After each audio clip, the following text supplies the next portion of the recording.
Hello everyone, welcome to efforts. Last video में हमने पढ़ा था बीएड फर्स्ट सेमेस्टर का EDU BEd 102 knowledge and curriculum यानी कि ज्ञान और पाठ्यक्रम का यूनिट 4, जिसमें कि हमने 2 टॉपिक्स कवर किए थे और ये वीडियो उसी का कंटिन्यूएशन है। तो आज हम पढ़ने वाले हैं यूनिट 4 सोशलाइजेशन एंड एजुकेशन का पार्ट 2। इस वीडियो में हम बाकी के बचे हुए टॉपिक्स को कवर करेंगे, जो कि है ग्रुप डायनेमिक्स, जिसे कि समूह गतिशीलता कहते हैं। उसके बाद है सोशल ऑर्डर एंड एजुकेशन, फिर पढ़ेंगे हम इंडस्ट्रियलाइजेशन एंड एजुकेशन, और उसके बाद लास्ट टॉपिक कवर करेंगे हम मॉडर्नाइजेशन एंड एजुकेशन यानी आधुनिकीकरण और शिक्षा। तो चलिए वीडियो को जल्दी से स्टार्ट करते हैं बिना टाइम वेस्ट किए।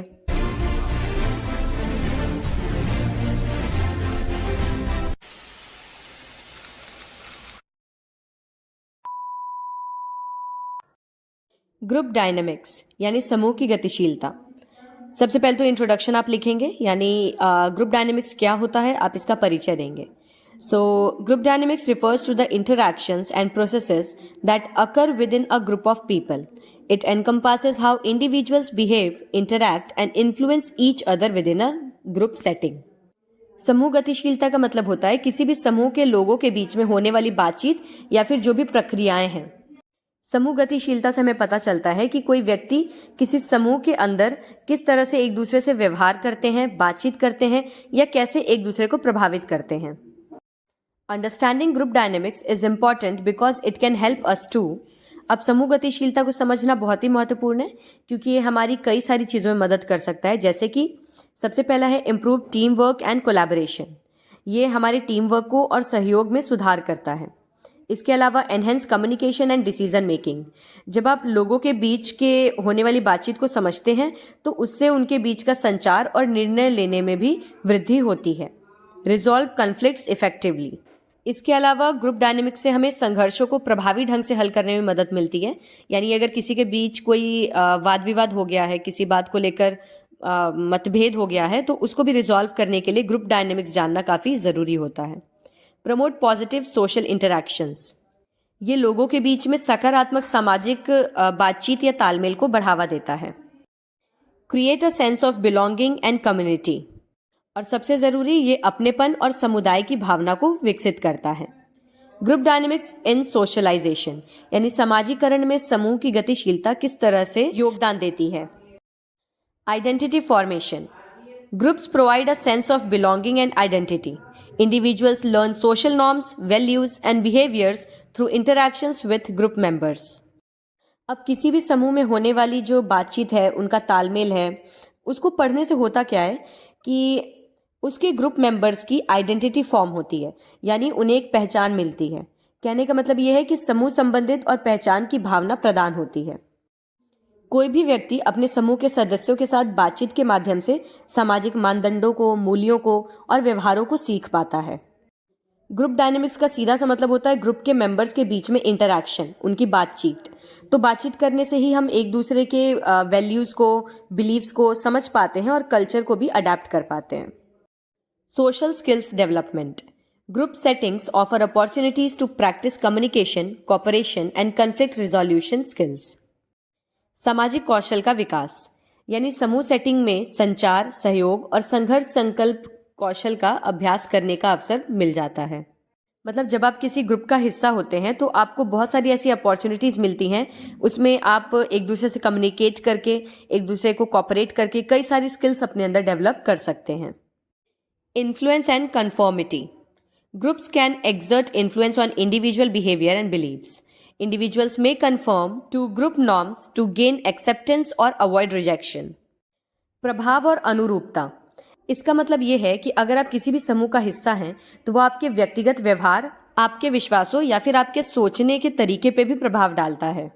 कई बार ऐसा होता है कि किसी समूह का हिस्सा बनने के लिए आप उनकी मान्यताओं को भी अपना लेते हैं, मतलब ताकि आपको वो ग्रुप रिजेक्ट ना करे या फिर आपको उस ग्रुप में एक्सेप्टेंस मिल सके।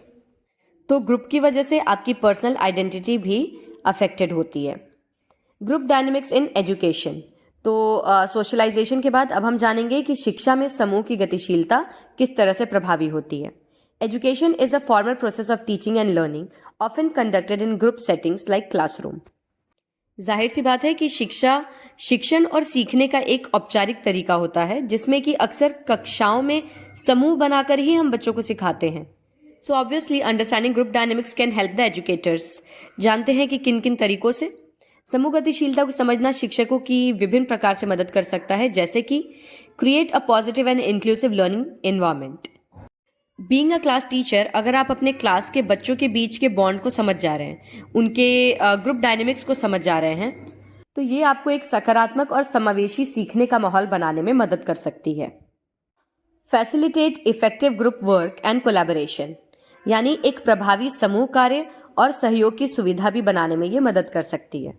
Manage classroom behaviour and address conflicts, सबसे ज़्यादा ज़रूरी तो ये है कि ये कक्षा में व्यवहार बनाए रखने के लिए और उसके साथ ही बच्चों के बीच होने वाले संघर्षों को भी संबोधित करने में आपकी सहायता कर सकती है। जैसे कि अगर आपको बच्चों के बीच का इंटरेक्शन पता है कि ये बच्चे आपस में झगड़ा करते ही रहते हैं हमेशा, तो अगर नेक्स्ट टाइम से वो कोई कन्फ्लिक्ट लेके आ रहे हैं तो आपको आसानी होगी उनसे डील करने में, कि आपको पता है कौन सा बच्चा झूठ बोलता है हमेशा, कौन सा बच्चा सही बोलता है। तो इससे आपके मैनिपुलेट होने के चांसेस कम हैं। Promote student engagement and motivation, इससे आप छात्र संलग्नता को भी बढ़ावा दे सकते हैं और उसके साथ ही बच्चों के अंदर प्रेरणा भी विकसित कर सकते हैं। बस ग्रुप डायनेमिक्स में इससे ज्यादा और कुछ नहीं है। नेक्स्ट टॉपिक है हमारा सोशल ऑर्डर एंड एजुकेशन, यानी सामाजिक व्यवस्था और शिक्षा। सबसे पहले तो आप ये समझिए कि सोशल ऑर्डर क्या है। व्हाट इज सोशल ऑर्डर, यानी सामाजिक व्यवस्था क्या होती है। Social order refers to the established structures, institutions, norms and values that maintain stability and organisation within a society. सामाजिक व्यवस्था का मतलब होता है कि हमारे समाज में जो भी संरचनाएं की गई हैं, संस्थान बनाए गए हैं, या जो भी मानदंड या मूल्य स्थापित किए गए हैं, जिससे कि समाज के भीतर स्थिरता और संगठन को बनाए रखा जा सकता है। सोशल ऑर्डर का बेस्ट एग्जाम्पल है government, education system, family, religion. ये जो भी तरह की चीज़ें, वैल्यूज़ या फिर बिलीव्स या फिर इंस्टीट्यूशंस जो हम इंसानों ने बना रखे हैं जिससे कि हमारा समाज संचालित होता है, उसी को सोशल ऑर्डर कहते हैं। It's how a society function smoothly with people understanding their roles and expectations. और इसी से हमें पता चलता है कि कैसे एक समाज सुचारू रूप से काम करता है और लोगों को उनकी भूमिकाओं और अपेक्षाओं को समझने में मदद करता है। How education contributes to social order, शिक्षा कैसे सामाजिक व्यवस्था में योगदान देती है। Socialization, education is a primary agent of socialization. हमें पता है कि शिक्षा समाजीकरण का एक प्राथमिक एजेंट है, मतलब शिक्षा से ही समाजीकरण संभव हो पाता है। It teaches individuals the norms, values and behaviours expected in their society. This helps maintain conformity and reduces the likelihood of social disruption. शिक्षा व्यक्तियों को उनके समाज में अपेक्षित मानदंडों, मूल्यों और व्यवहारों को सिखाती है। शिक्षा से ही हम समाज में अनुरूपता को बनाए रखते हैं और हमें सामाजिक व्यवधान की भी संभावना को कम करने में मदद मिलती है। Knowledge and skills, education provides individuals with the knowledge and skills necessary to participate productively in the economy and society. This contributes to economic stability and social progress. ज्ञान और कौशल, शिक्षा अर्थव्यवस्था और समाज में उत्पादक रूप से भाग लेने के लिए आवश्यक ज्ञान और कौशल प्रदान करती है हमें। ये आर्थिक स्थिरता और सामाजिक प्रगति में भी योगदान देती है। Social mobility, education can provide opportunities for individuals to move up the social hierarchy, reducing inequality and potential social unrest. सामाजिक गतिशीलता, शिक्षा ही है जो व्यक्तियों को सामाजिक पदानुक्रम में आगे बढ़ने के लिए अवसर प्रदान करती है। इसके साथ ही शिक्षा असमानता को और संभावित सामाजिक अशांति को भी कम कर सकती है। Citizenship, education fosters a sense of civic responsibility and prepares individuals to be informed and engaged citizens, strengthening democratic institutions. नागरिकता, शिक्षा नागरिक जिम्मेदारी की भावना को बढ़ावा देती है। जाहिर सी बात है, हम शिक्षा से ही जान पाते हैं कि एक नागरिक होने के नाते हमारे क्या क्या कर्तव्य हैं। इसके साथ ही ये व्यक्तियों को सूचित करने, उन्हें संलग्न करने और लोकतांत्रिक संस्थानों को मजबूत करने के लिए भी तैयार करती है। Critical thinking, ideally, education also promotes critical thinking skills, enabling individuals to question and challenge existing norms and structures, leading to positive social change over time. महत्वपूर्ण सोच, आदर्श रूप से देखा जाए तो शिक्षा महत्वपूर्ण सोच के कौशल को बढ़ावा देती है। ये व्यक्तियों को मौजूद मानदंडों और संरचनाओं पर सवाल उठाने और उसके साथ ही उन्हें चुनौती देने में भी सक्षम बनाती है, जिससे कि समय के साथ सकारात्मक सामाजिक परिवर्तन होता रहे। अगला टॉपिक है इंडस्ट्रियलाइजेशन एंड एजुकेशन, यानी कि औद्योगिकीकरण और शिक्षा। चलिए इसका छोटा सा इंट्रोडक्शन देख लेते हैं पहले। Industrialization is the process of moving away from an economy primarily based on farming and towards one centered around manufacturing. This involves the large-scale production of goods using machines and technology. औद्योगिकीकरण का मतलब होता है कि एक ऐसी अर्थव्यवस्था जो कि मुख्य रूप से खेती पर आधारित हो, उससे दूर एक ऐसी अर्थव्यवस्था की ओर जाना जो कि निर्माण पर आधारित हो, यानी फार्मिंग और प्रोडक्शन वाली एक्टिविटीज से शिफ्ट होकर मैन्युफैक्चरिंग वाली एक्टिविटीज की तरफ जाना। इंडस्ट्रियलाइजेशंस इम्पैक्ट ऑन एजुकेशन, यानी शिक्षा पर औद्योगिकीकरण का प्रभाव। Demand for a skilled workforce.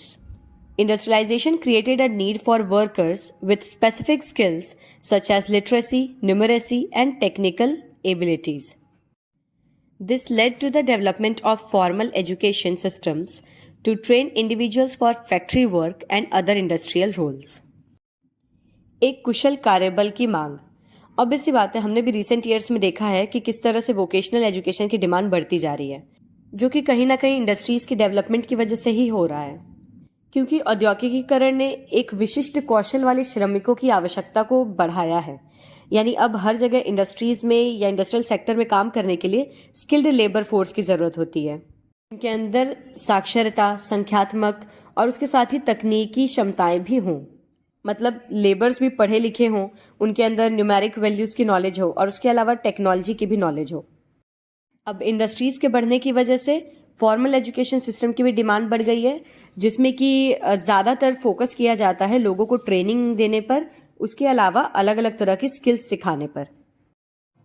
इसमें आपको सिर्फ इतना ही बताना है कि किस तरह से इंडस्ट्रियल डेवलपमेंट ने एजुकेशन को अफेक्ट किया है। सेकेंड है expansion of education. The rise of factories and urbanization made it more feasible to establish schools and educational institutions. Public education system began to emerge, aiming to provide basic education to a wider population. Industries की वजह से education काफ़ी ज़्यादा expand की है। कारखानों और शहरीकरण के उदय की वजह से शिक्षा का विस्तार इस तरह से हुआ है कि अब और भी ज़्यादा स्कूलों या फिर शैक्षणिक संस्थानों की स्थापना आसानी से की जा सकती है। इसको आप ऐसे समझिए कि यूजुअली लोग इंडस्ट्रीज के आसपास ही सेटल होना प्रिफर करते हैं ताकि उन्हें जॉब अपॉर्चुनिटीज मिल सके। ऑब्वियस सी बात है कि वो अपने बच्चों को भी आसपास के स्कूल्स में ही पढ़ाना चाहेंगे, एंड एज अ रिजल्ट जैसे जैसे इंडस्ट्रीज ग्रो होंगी वैसे वैसे वहाँ पे स्कूल्स भी इस्टेब्लिश होंगे। इससे कई सारी सार्वजनिक शिक्षा प्रणालियां भी उभरने लगी, जिसका उद्देश्य व्यापक आबादी को बुनियादी शिक्षा प्रदान करना था। नेक्स्ट है curriculum changes. The focus of education shifted from traditional subjects to more practical skills relevant to industry. This included subjects like math, science, and engineering as well as vocational training. पाठ्यक्रम में परिवर्तन. जाहिर सी बात है कि शिक्षा का ध्यान पारंपरिक विषयों से उद्योग की तरफ स्थानांतरित हो गया है। आपने खुद नोटिस किया होगा कि जैसे पहले लैंग्वेज सिखाने पर या फिर बेसिक वैल्यूज सिखाने पर ज़्यादा ध्यान दिया जाता था, जबकि अब की जो एजुकेशन सिस्टम है वो ज़्यादा फोकस करती है मैथमेटिकल टर्म्स पे, साइंस पे या फिर इंजीनियरिंग पे। तो अब कई सारे व्यावसायिक विषय इसमें शामिल हो गए हैं। Social stratification. Industrialization also led to social inequalities in education. Access to quality education often depended on social class, with the elite having better opportunities than the working class. सामाजिक स्तरीकरण, यानी कि औद्योगिकीकरण ने शिक्षा में सामाजिक असमानताओं का नेतृत्व किया है। कहने का मतलब यह है कि गुणवत्ता की शिक्षा तक पहुंच अक्सर सामाजिक वर्ग पर निर्भर करती है। यानी हर कोई अच्छी एजुकेशन नहीं पा सकता, या जो हम ये teaching skills, vocational education, AI वाली एजुकेशन, मैथमेटिकल एजुकेशन, ये सब अगर हम सोचें कि हर क्लास के बच्चे को मिल जाए तो ये पॉसिबल नहीं है। तो कहीं ना कहीं इंडस्ट्रियलाइजेशन ने एक हायरार्की बना दी है, एक डिवीजन बना दिया है समाज की एजुकेशन में। Next is education's impact on industrialization, यानी औद्योगिकीकरण पर शिक्षा का प्रभाव। Skilled labour force. Education provides the skills and knowledge necessary for a productive workforce. A well-educated population can contribute to innovation, problem solving, and technological advancements, driving industrial growth. जैसा कि हमने पढ़ा कि इंडस्ट्रियलाइजेशन एक एजुकेटेड लेबर फोर्स की demand करता है, तो उसी का ऑपोजिट आपको यहाँ लिख देना है कि एजुकेशन जो है वो एजुकेटेड और स्किल्ड लेबर फोर्स प्रोवाइड करता है इंडस्ट्रीज के लिए। तो शिक्षा एक उत्पादक कार्यबल के लिए आवश्यक कौशल और ज्ञान प्रदान करती है और एक अच्छी तरह से शिक्षित या फिर पढ़ी लिखी आबादी नवाचार, समस्या समाधान और तकनीकी प्रगति, औद्योगिक विकास को चलाने में योगदान कर सकती है। Technological progress. Education fosters research and development, leading to new technologies and innovations that fuel industrial expansion. Economic growth. A more educated population tends to have a higher earning potential, contributing to increased consumer spending and economic growth, which further supports industrial development. आर्थिक विकास. एक अधिक शिक्षित आबादी में उच्च कमाई की क्षमता होती है। ये तो जाहिर सी बात है, एजुकेटेड लोग जो होते हैं वो ज़्यादा अर्न कर सकते हैं, जिससे उपभोक्ता खर्च और आर्थिक विकास में भी योगदान होता है, जो कि आगे औद्योगिक विकास के लिए समर्थक साबित होते हैं। Social mobility. Education can provide opportunities for social mobility, allowing individuals for disadvantage backgrounds to access better jobs and improve their living standards. सामाजिक गतिशीलता. शिक्षा सामाजिक गतिशीलता के लिए अवसर प्रदान करती है, जिससे कि जो बहुत ही निम्न स्तर के लोग हैं, जो बहुत ही लोअर क्लास के लोग हैं, उनको भी बेहतर नौकरियां मिलने में मदद मिलती है और उनके जीवन स्तर में भी सुधार हो पाता है। कंक्लूजन, निष्कर्ष जानते हैं इसका अब। Industrialization and education have a symbiotic relationship. Industrialization drives the need for a skilled workforce, while education provides the means to develop the workforce and fuel further industrial growth. Addressing the challenges of equity, relevance, and lifelong learning is crucial to maximize the benefits of this relationship in the modern era. जैसा कि हमने पढ़ा, औद्योगिकीकरण और शिक्षा का सहजीवी संबंध है, यानी कि औद्योगिकीकरण एक कुशल कार्यबल की आवश्यकता को बढ़ाती है और वहीं शिक्षा एक कुशल कार्यबल वाले लोगों को विकसित करती है, जो कि औद्योगिकीकरण को बढ़ाने में सहायक होते हैं। अब इस आधुनिक युग में इस संबंध के लाभों को अधिकतम करने के लिए इक्विटी, प्रासंगिकता और आजीवन सीखने की चुनौतियों को भी संबोधित करना महत्वपूर्ण है। Now our last topic is modernization and education, यानी आधुनिकीकरण और शिक्षा। Modernization and education are deeply intertwined. Modernization drives the need for better education, and education in turn fuels modernization. आधुनिकीकरण और शिक्षा गहराई से परस्पर जुड़े हुए हैं। जहां एक तरफ आधुनिकीकरण बेहतर शिक्षा और उसकी आवश्यकताओं को बढ़ावा देता है, वहीं दूसरी तरफ शिक्षा आधुनिकीकरण के लिए एक ईंधन के रूप में काम करती है। चलिए अब हम जानते हैं मॉडर्नाइजेशंस इम्पैक्ट ऑन एजुकेशन, यानी शिक्षा पर आधुनिकीकरण का क्या प्रभाव है। तो first we have demand for skilled workforce. Modernization leads to industrialization and technological advancements, creating a demand for a skilled workforce. This necessitates an education system that can produce individuals with the necessary knowledge and skills. कुशल कार्यबल की मांग, ये industrialisation से एकदम related है, तो आप लोग अगर इंडस्ट्रियलाइजेशन समझ चुके हैं तो मॉडर्नाइजेशन भी आसानी है। तो आधुनिकीकरण से औद्योगिकीकरण और तकनीकी प्रगति होती है, जिससे कि एक कुशल कार्यबल की मांग पैदा होती है, जिसकी वजह से शिक्षा प्रणाली को आवश्यक ज्ञान और कौशल वाले व्यक्तियों का उत्पादन करना होता है, यानी एजुकेशन को भी उसी तरह से डाइवर्ट होना पड़ता है जैसे कि मॉडर्न डिमांड है। Technological integration. Modernization brings technology into our lives and education must adapt to incorporate these technologies. This includes using technology for teaching and learning, as well as preparing students to live and work in a technology-driven world. तकनीकी एकीकरण, यानी आधुनिकीकरण हमारे जीवन में प्रौद्योगिकी लाता है और शिक्षा को इन तकनीकों को शामिल करने के लिए अनुकूल बनना चाहिए। अब इसमें क्या होता है कि शिक्षण और सीखने में भी हम कहीं ना कहीं प्रौद्योगिकी का उपयोग तो करते ही हैं। अब आप जितनी भी एजुकेशन टेक्निक्स देखें, वो सब टेक्नोलॉजी पे बेस्ड हो चुकी हैं और ये टेक्नोलॉजी मॉडर्नाइजेशन की वजह से ही आई है। तो इसीलिए एजुकेशन की अब जिम्मेदारी हो चुकी है कि वो छात्रों को एक प्रौद्योगिकी संचालित संस्थान में रहने के लिए तैयार करे, यानी एक ऐसे एनवायरनमेंट में उन्हें रहना सिखाए जहां पे टेक्नोलॉजीज का यूज किया जाता हो। Evolving curriculum. As society modernises, a new fields of study emerge and existing ones evolve. Education system needs to update their curricula to reflect these changes and ensure students are learning relevant and up-to-date information. विकसित पाठ्यक्रम. अब जैसा कि समाज आधुनिकीकरण करते जा रहा है, वैसे ही अध्ययन के भी नए क्षेत्र उभरते जा रहे हैं। तो एजुकेशन सिस्टम को भी अपना करिकुलम यानी पाठ्यक्रम बदलना होगा मॉडर्नाइजेशन के अकॉर्डिंग। अब हम जानेंगे एजुकेशन इम्पैक्ट ऑन मॉडर्नाइजेशन यानी आधुनिकीकरण पर शिक्षा का प्रभाव। Knowledge and innovation. Education equips individuals with the knowledge and critical thinking skills needed to innovate and create new technologies, driving modernization forward. ज्ञान और नवाचार। शिक्षा व्यक्तियों को ज्ञान और महत्वपूर्ण सोच कौशल से लैस करती है, जिससे कि नई तकनीकों को बनाया जा सकता है या फिर नए नए निर्माण किए जा सकते हैं, और ये नए निर्माण या नई सोच ही आधुनिकीकरण को बढ़ावा देती है। Adaptability and problem solving. A well-rounded education fosters adaptability and problem-solving skills, which are crucial for navigating the challenges and opportunities that come with modernization. अनुकूलनशीलता और समस्या समाधान। देखिए, शिक्षा हमारे अंदर कई सारे कौशलों को विकसित करती है, जिसमें कि सबसे महत्वपूर्ण है समस्या समाधान। अब आधुनिकीकरण के आने की वजह से कई सारी नई नई समस्याएं भी उत्पन्न होती हैं। इन सारी समस्याओं से जूझने के लिए या उनका उचित समाधान निकालने के लिए शिक्षा हमें तैयार करती है। Informed citizens. Education empowers individuals to become informed and engaged citizens who can contribute to the social and political aspects of modernization.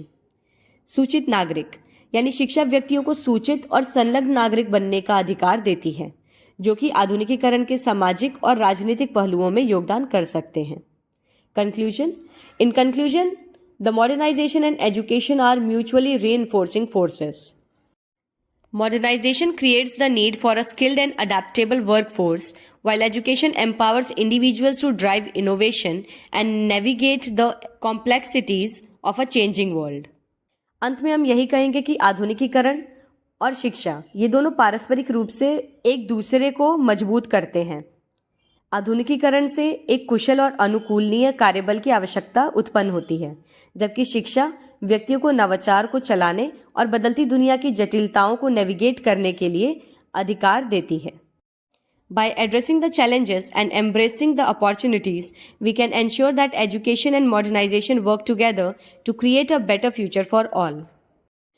तो चुनौतियों को संबोधित करके और अवसरों को गले लगाकर हम ये सुनिश्चित कर सकते हैं कि शिक्षा और आधुनिकीकरण सभी के लिए एक बेहतर भविष्य बनाने के लिए साथ काम करें। So boom, that is it for today. See you in the next video. Till then, take care and bye bye. और हाँ, don't forget to like if you really like the video. Don't forget to share because sharing is caring. And please, please, please subscribe the channel because it is absolutely free.